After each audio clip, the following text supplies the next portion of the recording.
Yo, check this out.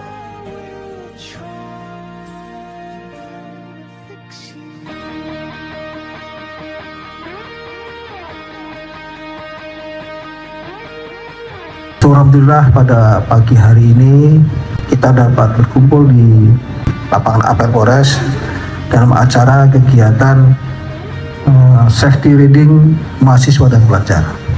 Jadi kegiatan hari ini adalah safety reading yang tentunya bertujuan kepada para pelajar dan mahasiswa nantinya akan di briefing, diberitahu, diajari gimana caranya safety reading. Harapannya yang hadir di sini nanti bisa jadi duta atau pelopor atau pioner untuk menyampaikan kepada rekan-rekannya sekalian bagaimana cara berkendara dengan baik.